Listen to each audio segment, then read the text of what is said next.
नमस्कार दोस्तों PCS academy में मैं आप सभी लोगों का स्वागत करता हूं। और दोस्तों हम लोगों की डेली आंसर राइटिंग की सीरीज़ चल रही थी। उसी सीरीज़ में हम लोगों ने 69 पार्ट तक देख लिए थे। आज हम लोग 70th पार्ट देखेंगे, 70वां पार्ट देखेंगे। इसमें 2 प्रश्न होंगे और जो कि आंसर राइटिंग की सीरीज़ जो है यूपी पीसीएस मेंस 2019 बीओ मेंस 2019, तो इन सारी चीज़ों के लिए बहुत ही ज़्यादा अति महत्वपूर्ण है। ठीक है, तो इससे आप लोग डेली आंसर राइटिंग प्रैक्टिस करते रहिए। ठीक है, अब देर न करते हुए आज का जो प्रश्न है, प्रश्न को देखते हैं। प्रश्न जो है पेपर फर्स्ट का है। ठीक है, आज का जो प्रश्न है प्रश्न पेपर फर्स्ट का है। प्रश्न संख्या 139 है और 200 शब्द सीमा में इस प्रश्न को आप लोगों को बहुत अच्छी तरीके से लिखना है। ठीक है, अब क्या चीज़ें करनी है कि जैसे इस प्रश्न को लिखने से पहले कुछ सावधानियों को भी ध्यान में रखना है कि जैसे जो ग्रामर की गलतियां हैं वो आपसे नहीं होनी चाहिए। जो इंट्रोडक्शन पार्ट है, बॉडी पार्ट है, कंक्लूजन पार्ट है, तो इन तीनों में एक एक कोटेशन, कविता, श्लोक, मूवी के गीत, बोल, ये सारी चीज़ें ऐड कर देते हैं तो आपका उत्तर अच्छा हो जाता है। इसके साथ में और क्या चीज़ें आप लोगों को ऐड करनी है कि जैसे डेटा है, डायग्राम है, इन सारी चीज़ों का भी प्रयोग करिए।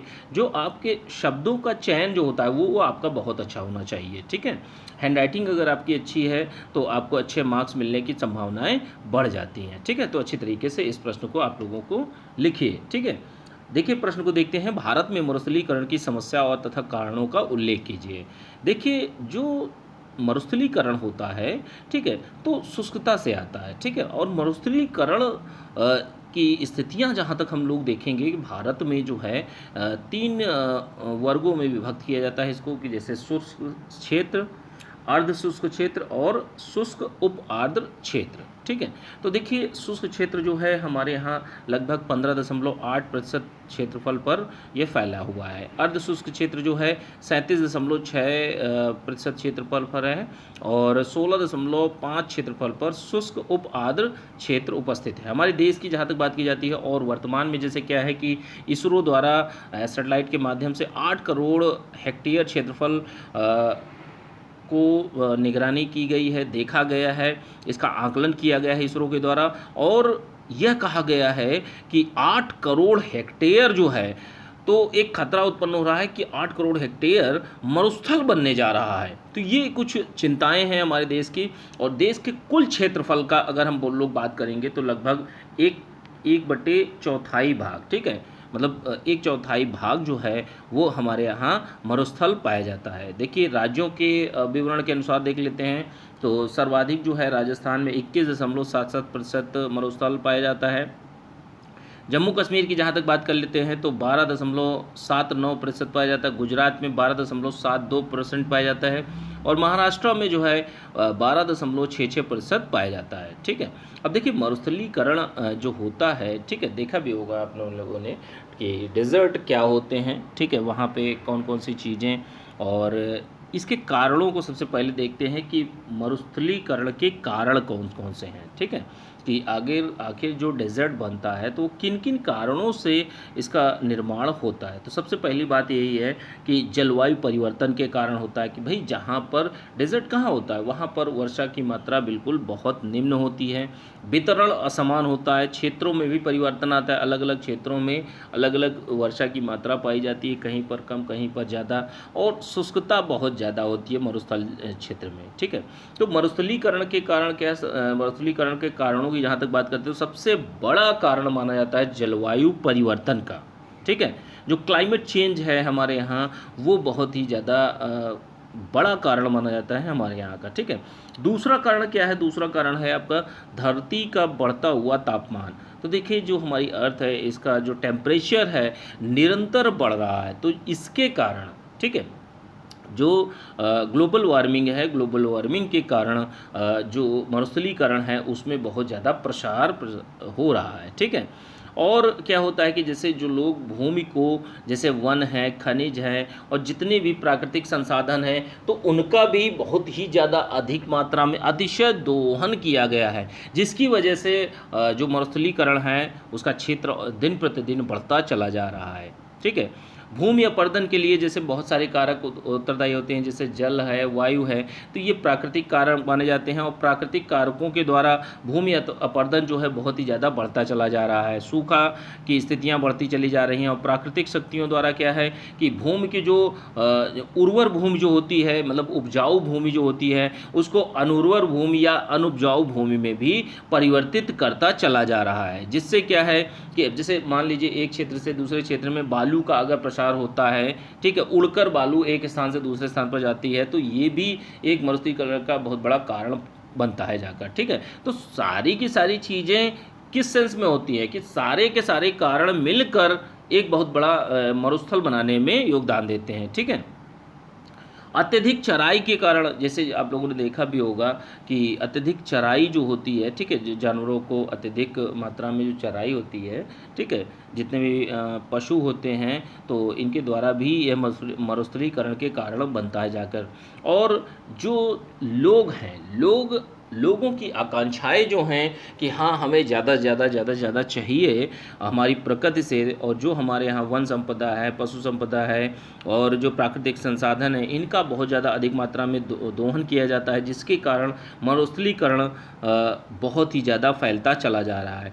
और भी अन्य कारण हैं कि जैसे जलवायु परिवर्तन, ग्लोबल वार्मिंग, ये सारे के सारे कारण मिलकर मरुस्थलीकरण के कारण बनते हैं जाके, ठीक है। अब दूसरा जो पार्ट है, दूसरे पार्ट में आप लोगों को ये भी थोड़ा सा बता देना है कि मरुस्थलीकरण को रोकने के उपाय कौन कौन से हैं। कि जैसे देखिए, सरकार को समय समय पर पर्यावरण अनुकूल रणनीति का निर्माण करना होगा, ठीक है। कहने का मतलब यह है कि पर्यावरण को नुकसान ना हो, ऐसी रणनीतियों का निर्माण करना होगा, औद्योगिक विकास भी करना होगा, पर्यावरण को संरक्षित भी करना होगा। हमारे यहाँ पर्यावरण से संबंधित अधिनियम भी कई लाए गए हैं, ठीक है। तो बहुत सारे प्रयास जो हैं सरकार के द्वारा किए जा रहे हैं। इसके साथ साथ में जो लोग हैं, जो संस्थाएं हैं, जो समाज है, अगर ये विवेकपूर्ण उपयोग नहीं करेगा जो हमारे यहाँ प्राकृतिक संसाधन हैं, तो ये दिक्कतें, ये समस्याएं बहुत ही ज़्यादा विकराल रूप ले लेंगी, ठीक है। अब एक चीज़ और है कि हमें भूमि अपरदन को भी रोकना होगा। ज़्यादा से ज़्यादा हमें वनस्पति का आवरण को बढ़ाना होगा। जो पेड़ पौधे हैं उनको बहुत ज़्यादा लगाना होगा, जिससे भूमि अपरदन को रोका जा सके। जल का संचय करना होगा, जैसे जो भूमिगत जल होता है उसको मेंटेन करने के लिए, जैसे जिन क्षेत्रों में शुष्कता बहुत ज़्यादा बढ़ती चली जाती है, तो ऐसी स्थितियों में क्या होता है, वह बाद में मरुस्थल का रूप ले लेता है। तो कहीं ना कहीं आपको जो वाटर लेवल होता है, भूमिगत जल जो होता है, तो उसकी मात्रा को भी बहुत ही मेंटेन करने की आवश्यकता पड़ती है, ठीक है भाई। कहीं ना कहीं अगर आप मरुस्थल नहीं बनने देना है, तो आपको कहीं ना कहीं जो जल की मात्रा है उसको पूर्ति करनी होगी, प्लस वहाँ पर वृक्षावरण और जो वनस्पतिक आवरण है उसको बढ़ाना होगा, पेड़ पौधों को लगाना होगा, जिससे वहाँ का पर्यावरण बचा रहे, जिससे पर्यावरण की स्थितियाँ, पारिस्थितिक तंत्र, ये सारी चीज़ें वहाँ की अच्छी बनी रहे। तो सरकार भी कई प्रयास कर रही है, लेकिन और अन्य कदम उठाने की ज़रूरत है मरुस्थलीकरण रोकने के लिए, ठीक है। तो इस तरीके से दोस्तों आप लोगों को 200 शब्द सीमा में इस प्रश्न को लिखना है। इस प्रश्न को 200 शब्द सीमा में बहुत अच्छी तरीके से लिखिए। जो इसकी पीडीएफ है दोस्तों, पीडीएफ पेड व्हाट्सएप ग्रुप में आप लोगों को मिल रही है, तो उसी में मिलेगी। बीओ मेंस और आपका यूपी पीसीएस मेन 2019-20 के लिए अलग अलग बैचेस चल रहे हैं। जो लोग भी ज्वाइनिंग लेना चाहते हैं, डिस्क्रिप्शन बॉक्स में डिटेल पड़ी हुई है, तो मेरे नंबर 9140085178 पर मैसेज कर सकते हैं, ठीक है। चलिए आज का देर न करते हुए दूसरे क्वेश्चन की ओर बढ़ते हैं हम लोग। करंट अफेयर का प्रश्न है दोस्तों। करंट अफेयर का प्रश्न संख्या जो है 140 है और 125 शब्द सीमा में आप लोगों को प्रश्न को बहुत अच्छे तरीके से लिखना है, ठीक है। पढ़िए प्लस पढ़ने के बाद जो भी विचार अपनी लैंग्वेज में लिखने का प्रयास करिए, ठीक है। क्योंकि देखिए, आप कहीं ना कहीं आप एग्जाम हॉल में जाते हैं, जितना आपने पढ़ा होता है, जितना आपने समझा होता है, जितने पॉइंट्स होते हैं आपके पास में, आप उन्हीं के अनुसार चीज़ों को लिखते हैं। जो एग्जाम हॉल में जाते हैं तो उसी के अनुसार चीज़ों को लिखते हैं आप कर, ठीक है। जैसे मान लीजिए आप एग्जाम हॉल में पहुंचते हैं, वहाँ पर आपके सामने क्वेश्चन पेपर आता है। सबसे पहले आप ये सोचते हैं कि कौन कौन से कीवर्ड्स को मुझे डालना चाहिए। तो इस प्रक्रिया को डे बाय डे की बेसिस पे आप लोगों को करना होगा, ठीक है। जो आज का प्रश्न है, दूसरा प्रश्न है करंट अफेयर का प्रश्न है। इसको लिखने से पहले वही सावधानियाँ कि जैसे जो ग्रामर की गलतियाँ हैं वो आपसे नहीं होनी चाहिए। जो इंट्रोडक्शन पार्ट है, बॉडी पार्ट है, कंक्लूजन पार्ट है, तो इन तीनों में एक एक कोटेशन, कविता, श्लोक, मूवी के गीत, बोल, ये सारी चीज़ें ऐड कर देते हैं तो आपका उत्तर बेहतर हो जाता है। उसके साथ में आपको शब्दों का चयन, शब्दों में जो उत्तर लेखन कर रहे हैं उसमें लयबद्धता होनी चाहिए, डेटा, डायग्राम, इन सारी चीज़ों का भी आप लोगों को प्रयोग करना होगा। उसके साथ में आप लोगों को जैसे जो अच्छे कीवर्ड्स होते हैं तो उनको अंडरलाइन भी करने का प्रयास करिए। तो ये सारी चीज़ों को ध्यान में रखते हुए आपको कार्यों को क्रियान्वित करना है, ठीक है।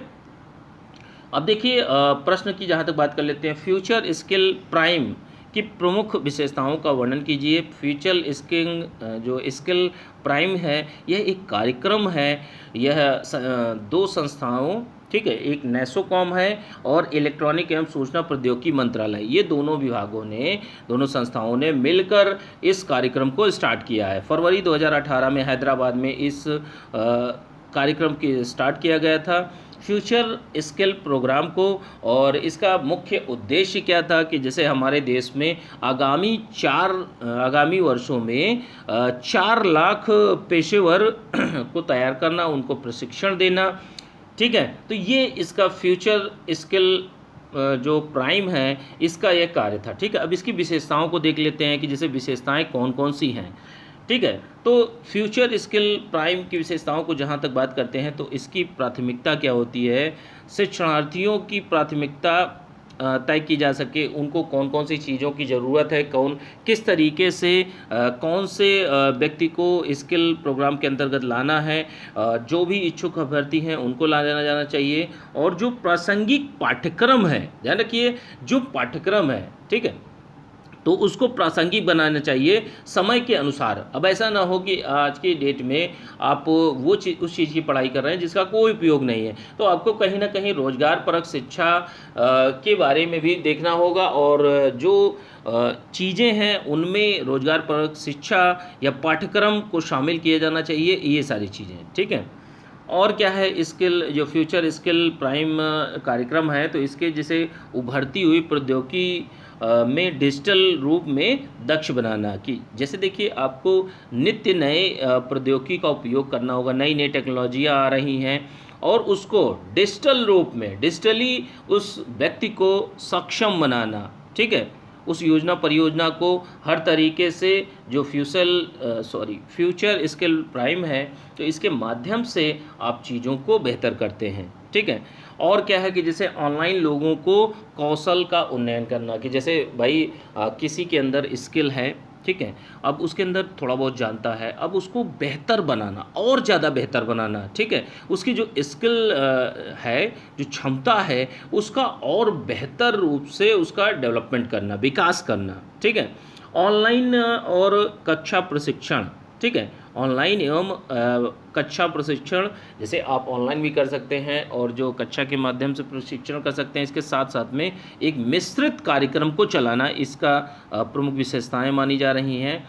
और जैसे सरकारी मानक जो भी बनाए गए हैं, ठीक है, शिक्षा से संबंधित, तो सरकारी मानकों से शिक्षा को प्रदान करना, जो भी मानक, ऐसा ना हो कि मानक आपने एक साइड में रख दिए और आप सारी चीज़ों को, स्किल को प्रोवाइड करा रहे हैं, ठीक है। तो ऐसे में सही चीज़ें लोगों को नहीं मिल पाएंगी।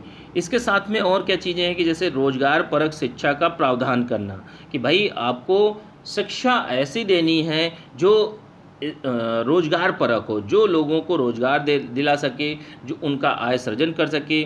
तो ये फ्यूचर स्किल प्राइम कार्यक्रम जो है ये इसके अंतर्गत ये सारी चीज़ें कही जा रही हैं। और भी कई चीज़ें हैं कि जैसे कौशल पासपोर्ट प्रदान करना, इस कार्यक्रम के तहत कौशल पासपोर्ट प्रदान करना लोगों को, कि जैसे योग्यताओं का संचय हो सके। भाई जो इस पासपोर्ट में क्या होगा, जो भी टैलेंट है आपके अंदर उन सारी चीज़ों का संचय किया जा सके। और क्या है कि जैसे एक कौशल वॉलेट की बात की जा रही है, कि जो बहुत ही ज़्यादा मतलब स्किलफुल व्यक्ति हैं, ठीक है, पर्सन हैं, तो उनके लिए कौशल वॉलेट के निर्माण किया गया है इस फ्यूचर स्किल प्राइम कार्यक्रम के द्वारा। और इसमें प्रोत्साहन राशि दी जा रही है लगभग 12 ₹1000, ठीक है। तो जिससे आप व्यक्ति का सर्वांगीण विकास हो सके, उसके अंदर एक स्किल या क्षमता का विकास हो सके, जिससे वह रोज़गार को प्राप्त कर सके, अपने आय सर्जन कर सके, अपनी जो सामाजिक स्थिति है उसको बेहतर कर सके, ठीक है। तो ये फ्यूचर स्किल प्राइम की ये मुख्य मुख्य विशेषताएं हैं। इसको आप लोगों को 125 शब्द सीमा में बहुत अच्छी तरीके से लिखना है। अच्छे से आप लोग day by day answer writing करते रहिए, ठीक है। इसके पीडीएफ दोस्तों आप लोगों को टेलीग्राम जो पेड व्हाट्सएप ग्रुप चल रहा है उसी में आप लोगों को मिल जाएगी। पेड व्हाट्सएप ग्रुप से जुड़ने के लिए बीओ मेंस हो या यूपी पीसीएस मेंस या 2019 या 20 जो भी आप लोग ज्वाइन करना चाहते हैं ज्वाइन कर सकते हैं। आपका डिस्क्रिप्शन बॉक्स में डिटेल पड़ी हुई है, या तो मेरे नंबर 9140085178 पर मैसेज कर सकते हैं, ठीक है। चलिए ठीक है, थैंक यू देखने के लिए।